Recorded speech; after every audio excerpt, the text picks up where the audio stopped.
The second edition of A Short History of Basel Press, or Kleine Basler Pressegeschichte, delves into the 200-year-old history of media in Basel. The first edition was published in 2016, and the second edition is not so Klein, providing additional information about the past decade. I had the opportunity to speak with the author, David Tréfás, who guided me through the exhibition, the Basel University Library, and the location of the archives, which hold approximately 3 million pages. In this in-depth conversation, we explored various aspects of media, press freedom, power dynamics, the reasons behind the persistence of media houses despite their low profitability. And did you know? Many decades ago, Baselstadt, the city, and Basel-Land, the neighboring canton or half canton, were engaged in a war with each other. This is Ajita, and you're listening to Neighbourhood News audio story. Dr. David Tréfás, thank you for speaking to Neighbourhood News. You're the historian and head of the Division for Modern Collections at the University of Basel Library in Switzerland. That's right, yes. Your new book, Kleine Basler Pressegeschichte, or Short History of Basel Press. The bibliography of the book is close to 50 book references. That's a very long list for a very small city. You mention in your book, too much is still unexplored, too much is still piecework. Why did you choose the word Klein in the title of your book, and what is unexplored? I chose it small press history. That was in 2016. And it was actually the documentation of a little exhibition I did. And also the book was about discovering this treasure we have in the cellars at the 3 million newspaper papers or pages. And I had no idea at that point what I will expect. So I started collecting and I thought, okay, I don't have time for big work, for a big book to write. I just write down what I know, and it should be the small one because a big one is to come. The book delves into the evolution of the media landscape of Basel region, a bit about your academic background and what inspired you to pursue this topic. I'm a historian. I studied history here in Basel, in Freiburg, and in Budapest. I have a PhD in history. The topic was Swiss-Hungarian relations in the Cold War. And at that point, I was working a lot with newspapers. After that, I had a project about European identity and public sphere at the University of Zurich, which I was co-leading. And there we analyzed newspapers, with what was more than 10,000 articles about the war issues, coverage of war events in the 20th century in 6 different countries. So I'm used to work with newspapers, and when I came here in 2009 to the university library, I realized that nobody was really properly taking care of our collection, and that's why I started to work with newspapers here too. The previous edition of the book, that was the first edition, was published in 2016. From 1825 until 2015, that's the period it covers. And a new edition is coming in 2025, later this week.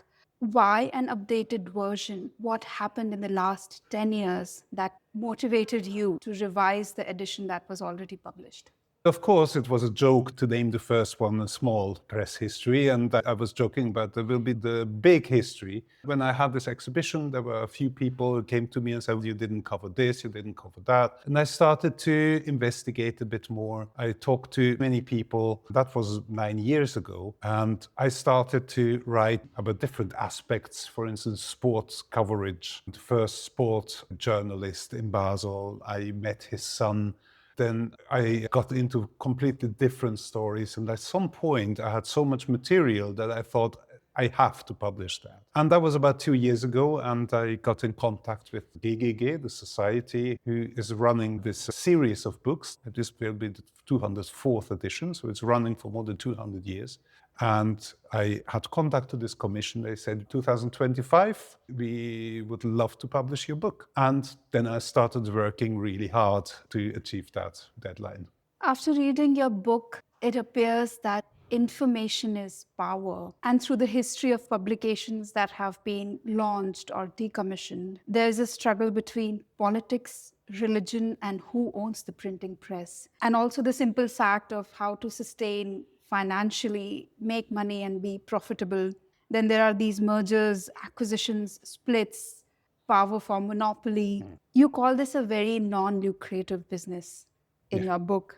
Is it true that the press in Basel, the constant is struggle? And is it true for all the world for press that it is always a struggling industry? I would say yes, even if I don't know every small history of every small paper. I can only speak for Basel, and in Basel there is actually only one newspaper, Schweizerische Nationalzeitung, which is now one of the biggest pillars of the Basel Zeitung. And only this newspaper managed to go through all the changes and become a modern, really up-to-date company which was really able to make money with what they were doing. All the others didn't.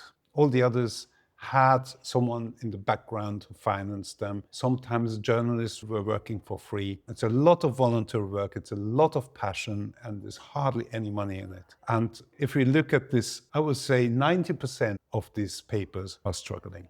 But still, in the last 25 years, it gets very busy. There is a motivation to start another publication and a different multimedia format, if not print.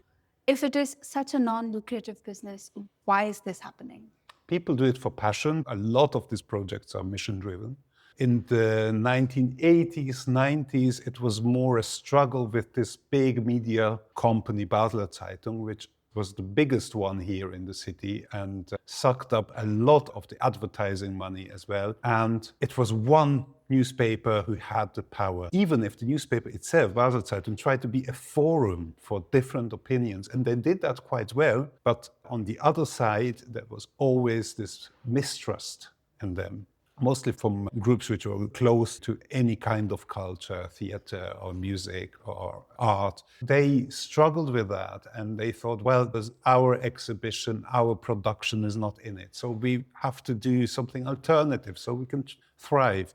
And what about the freedom of speech? Can we publish our opinion in that newspaper, or do we have to have our own one? You said it's very busy. They are very short-lived projects, and mostly because of the lack of money. That became also more fluid. Many journalists started with one outlet, then went to another media outlet, and ended up with a third one. The careers were not completely tied only to one title, to one company. And that's what you can see. So it's more volatile, there is more electronic, also different attempts. For instance, there was a news app which was made for smartphones, which was a brilliant idea, but it didn't pay out in the end. But the idea was taken by another company and it developed even further. Nowadays, newspapers try to create communities around them. There's quite a lot of things happening and it's very busy, it's thriving, it's very creative, but on very low budget. You mentioned very interesting anecdotes, which deserves its separate podcast. So we will publish that as a separate story. But if there is one thing that people don't realize, that there was a civil war between Basel city and Basel land. Okay, it was not a war, but it was a split of cantons. What was it about? And on the media landscape, what impact did this split have? If you're new in this region, you might realize that there is a little bit of a struggle between the two half cantons, actually. This struggle starts in the 1830s. It's not a full-fledged war, but there are battles, there are people dying in battles, and the historical mythology of these half cantons is really focused on this split of the cantons. What is it all about? It's the time of liberal revolutions everywhere in Europe. And the city is really dominant in this canton, and in the canton Basel before the split, the city was dominant. And the people who lived in the countryside, they were disadvantaged. Also politically, in every way, they were disadvantaged. So they were very prone to take on this liberal agenda, and they wanted to reform the canton. The city was resisting, and then it started with skirmishes, with little battles, with a big battle in the end, which caused, I don't know, dozens of deaths. And then a Swiss army, Switzerland wasn't existing at that point in the modern sense, but it was another form of Switzerland. They sent in troops to appease this region. So that was one thing, what happened with weapons and happened on the political level. In the media level, it was the question, who is heard? Which opinions heard and by whom? So the start was in Basel, the city, where they created a newspaper called Basler Zeitung, of course, because it's from Basel. And the idea was in the entire Confederation of Switzerland to disseminate their opinion about what's happening. As a reaction, in the liberal part of the canton, they also founded newspapers, which were the Fearless Baselland, the Free Baselland, etc., which were revolutionary newspapers, and they started to write about their opinion. When this canton started to establish itself as their own entity, this newspaper started to write against each other. And there was a big struggle, of course, where is this canton going? You have to imagine canton really like a state in the US, even sometimes more power than a state in the US, even if it's tiny, more competences. In Switzerland, it's called in many ways a project where we're still building on it. And every canton itself is also a project. So at the start of this project, Baselland, there was a lot of struggle. Which direction are we going? Are we leaning to the left, leaning to the right? What should be our constitution about? Everyone who had a little bit of power wanted to have his own newspaper to spread his opinion.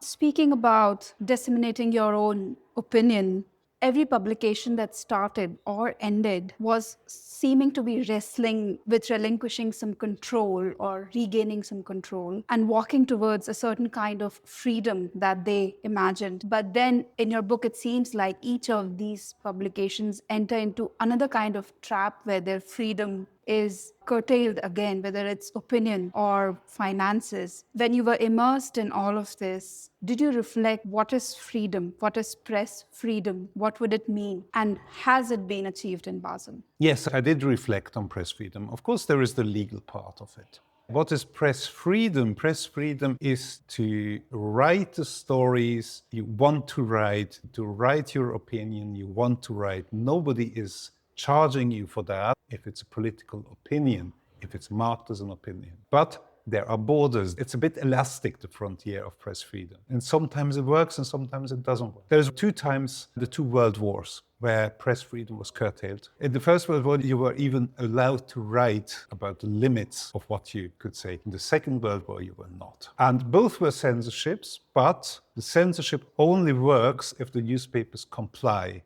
And the newspapers complied because they said the country is in danger and we have to work together. That was common sense. And still, there was always a struggle, and it wasn't a straight line where you couldn't just get over. Nevertheless, there were 2 newspapers who were forbidden in 1940. One was a communist newspaper and the other one was a fascist newspaper. Other than that, nothing's ever been forbidden. Maybe a few additions were taken in, but press freedom has actually prevailed for the last 200 years.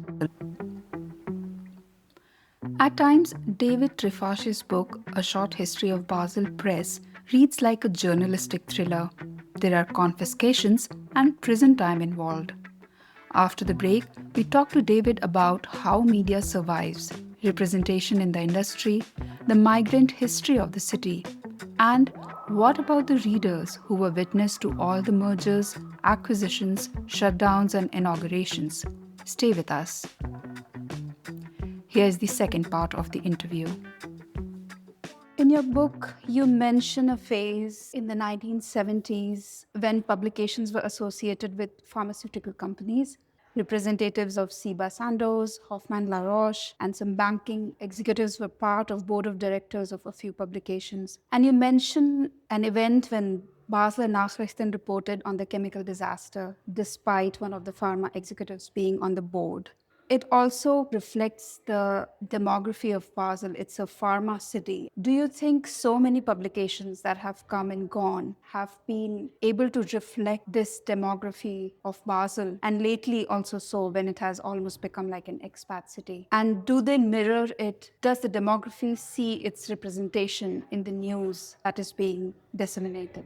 So we talk about two things. One is about companies owning or financing newspapers and if they can have a say about what's appearing. Of course, this is happening. It's happening everywhere all the time. It's very hard for newspapers to keep independent completely. They can never be completely independent. That's for sure, but that we all have to live with that, and all newspapers have to live with that. Of course, the case you mentioned was the case of the Basler Nachrichten, which is an interesting thing. So the editor-in-chief, Oskar Weck, who was writing about this catastrophe in Seveso in Italy in 1976, and despite the financiers of the newspaper were actually involved in this. This area, this entire time is very disputed because it's the formation of the Basler Zeitung. And there are many, many stories and many strands, and it's not completely revealed how that worked. It's very confusing. Many meetings happened without minutes. So people who were there say this story and say the other story. But fact is that one of the triggers for this unification of two big newspapers was that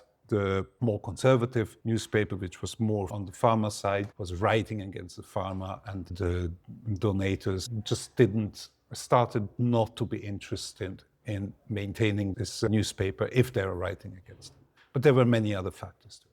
Now we come to the demography. In Basel history, we had a few times where we had a big influx of foreign population. Foreign means not Basel-born population. In the 1840s, I was talking about the Nationalzeitung was mostly the newspaper of people coming from other parts of Switzerland, of Germany, of Alsace at that point. They were in lower stratas of society. They were tradesmen, or later they were workers, and they started to found their own newspapers, or they found somehow a home in this or that outlet. But they were all speaking German. Now, in the last 10, 20 years, we had a big influx of expats, as you say, from every kind of different areas of the world. The connection between them is English. Now, we don't have an English-speaking newspaper, which is running. We are talking to the only one that exists now with that name. Maybe there are others, which I don't know. That's possible. We had a few attempts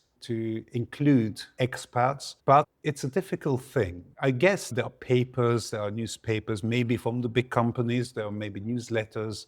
It's all possible. But it's not the only community that doesn't have a newspaper. We don't have a Kurdish newspaper. We don't have a Turkish newspaper, an Albanian newspaper. And the idea so far has been to integrate all these groups, that they learn the language, and then they can actually also access all the information which is available, because there is a lot of information. If that really works with expats who might come here for a few years or don't have a plan to really settle here for long term, is a question I can't answer. I think it's a more volatile community than the other communities I mentioned. It's a question of all of these people came here to stay, or if they came here for a few years, for 10 years, could be 20 years, but going back. We had that before. We had a big influx of Italian workers in the 60s who came here to work and came here to go back. But most of them stayed and had children here who integrated. And if you look at even in the political scene, there you see a lot of Italian names, but these people are Baslers because they grew up as Baslers, just with an Italian name. The background is migratory background.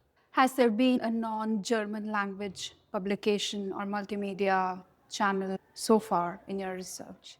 Not in the sense of a daily newspaper, no.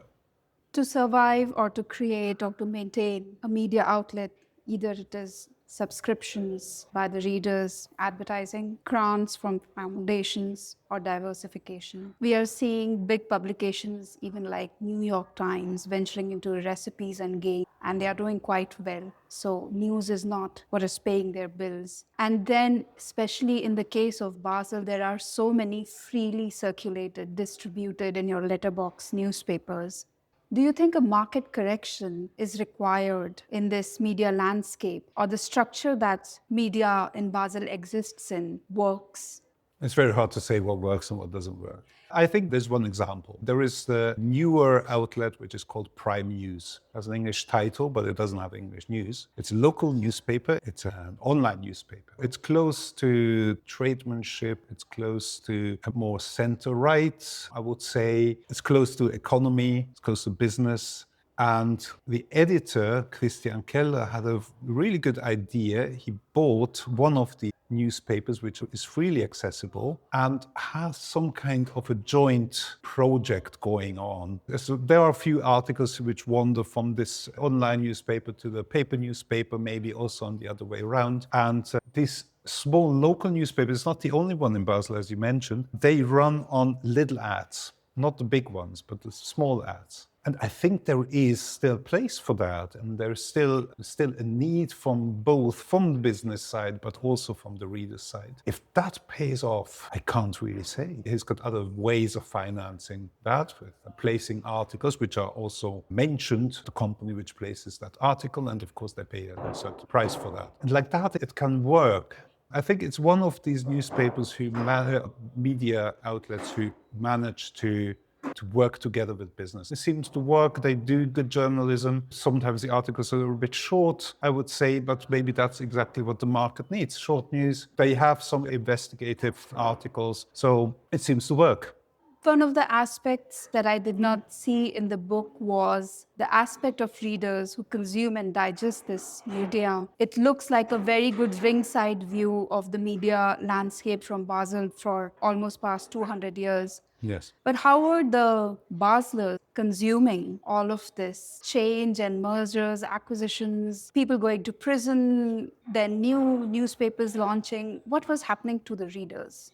Yeah, that's one of the blind spots in this book. It's absolutely true. It's very hard to find out. Even today, it's very hard who the readers are. There are, I know, one report from the 60s who the readers are, which was published by the newspapers, but most of this data is not available. I can go back to the 1840s. Okay, you mentioned they went to jail. There are also stories when they were freed from jail that there was a big crowd waiting for them. So these were the readers of the newspaper. But that was in a very politicized moment when the newspaper was writing for a community which was held together by a political idea. We have a few letters to the editor, not too many of them. Of course, some were published, but they were about different articles or opinions. But we don't really have archives of the newspaper, so we don't really know which readers were reporting what they were complaining about. And it was a crucial moment for all these milieu newspapers, which were writing for a certain group, which started to dissolve in the 1960s in Switzerland. The working class started to stop to exist in the 60s. The different confessional groups, the Catholic community, which didn't identify so much about their religion anymore, all these started to dissolve and went into a new, more modern stratification of society. These newspapers then started to disappear because the readers were not there anymore. So in that sense, you can see a little bit about the readership. But for instance, I tried to find out who was buying these newspapers and where were they bought. I didn't have the data for it, unfortunately. Maybe someone will find that and will write a fantastic book about that. Or maybe you find another brown suitcase which has all of this data. That's also possible. We just have to keep digging. Exactly. After we come back from the break, we discuss the future of media in Basel, David's next book project, and we play a very fun game where I pop names of publications in Basel and David defines them in a few words. Welcome back. Here's the third and the last part of the interview. In 2031, it will be 200 years of Basler Zeitung. And in the past few decades, the democratization of media has taken a phenomenal shape with social media. Everybody's a publisher, everybody's a movie maker. If your book had to have a third edition in the next 10 or 15 years, where do you think it is going on from 2025, let's say in the next decade? Despite all the vast changes we experience today, I would say if you have this perspective of 200 years, there have been loads of times where there were even bigger changes happening. The Industrial Revolution was maybe even a bigger change than what we have now. And newspapers, media survived. In what form they will survive in the future, I have no idea. There is an interesting project which maybe adds a little answer to that, is a free newspapers, which is a poster. It's a poster, it's a very new thing, it's in St. Johann. In some places you have a poster hanging, which is called Anschlag 56. Anschlag could be an attack, but it could also be translated as a poster pinned on the wall. And there are stories from the neighborhood, and it's very successful. There's no advertisement in it. It's just a few journalists who live there and they want to do that. And this, I think, could be a new model of newspapers, because people are not just on their smartphone, they're also waiting for the bus. And actually, the idea is that media reaches the people where they are and where they move to, what they do. And if you look at the city is busy, there are loads of people in the city still, but they don't carry a newspaper, they have a smartphone, but they're still around. And in a funny way, when I saw that, it reminded me of the very start of the newspaper history. The offices were in the city center and there was a shop window, and in the afternoon they put all the newspapers, the papers, into the shop window, and people could actually read the newspaper there on the spot without buying it. And somehow it closes the circle, but it also shows that old ideas can also be new ideas. Very soon we will see not a very short history of Basler Pressegeschichte, which is coming out in 2025. What is your next book project? My next book project will be about a more library-related issue. It will be about bibliodiversity, which is about the question how to maintain this diversity of publishing, of different voices, of creating all these channels that knowledge can be disseminated, which is in danger these days, but I think that's definitely something for a new podcast. Of course, we cannot go into the history of each publication. It will be a 3-day podcast. So I'm just going to say the name of a publication. And for the listeners, if you could define this publication in 3 to 5 words for them to understand what this publication stands for, or what is it that a reader, listener, watcher, viewer can expect from this publication. Are you ready? I am ready. I'll start with Basler Zeitung. Basel Zeitung, the big monolith since 1977, still existing. A very colorful history, a forum newspaper who tried to assemble all opinions, but that only worked when it had lots of advertisements. And since there are not so many advertisements anymore, it can't really fulfill that role. Basilisk. There are actually 3 basilisks. One is an oppositional newspaper from 1839, which is really funny to read. The other one is a radio station, which started in 1983 and is maybe the most known local radio, private radio in the region. And the third one? You said there are 3 basilisks. The third basilisk is a small paper of a political party which doesn't exist anymore I think from the 1960s. SRF. SRF is the big broadcasting company of Switzerland. It's still existing in all the regions of Switzerland. It also has a regional office, which since the 1970s has a so-called Regionaljournal and covers quite a lot of interesting things every day. Swiss Info and Swiss Online. Swiss Info is the English-speaking branch of SRF, which was, I guess it was connected to Swiss Radio International, which doesn't exist in that form anymore. It contains good articles, but it's not written in a British or American style. It's really a Swiss style. So I think the readers have to get used to a completely different style. Basel Jetzt. I don't know. Prime News.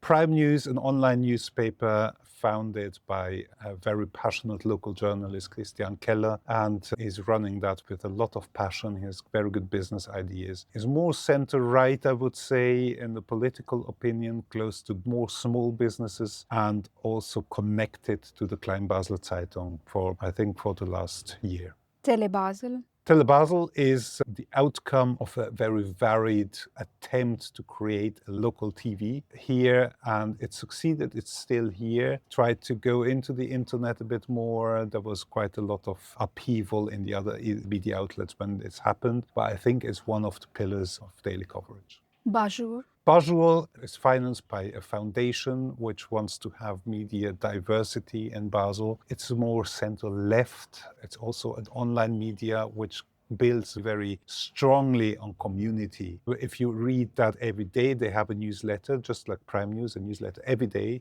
At 6 o'clock in the morning, you open your mailbox and you have it. And you will find a big variety of topics which you might not have thought about because it's outside of your scope.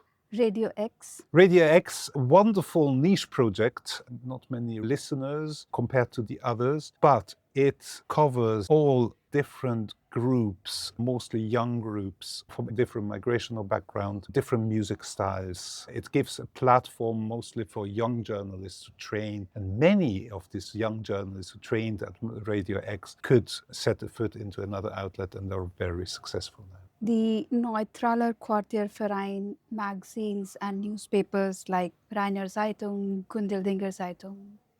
Very important for the small communities, because I live there. Gundeldinger Zeitung is, for instance, interesting because it covers topics which are not to be found in any other bigger outlets. It's very local. It's about what people are really interested in. Why is there a roadblock, for instance? And why is this building taken out? Or what happens if this bridge is taken down, and what are the plans for a new bridge, for instance? These are very important outlets. Also, really local politicians publish their opinions there, and it's very important for the small businesses in these areas. 20 Minuten or 20 minutes.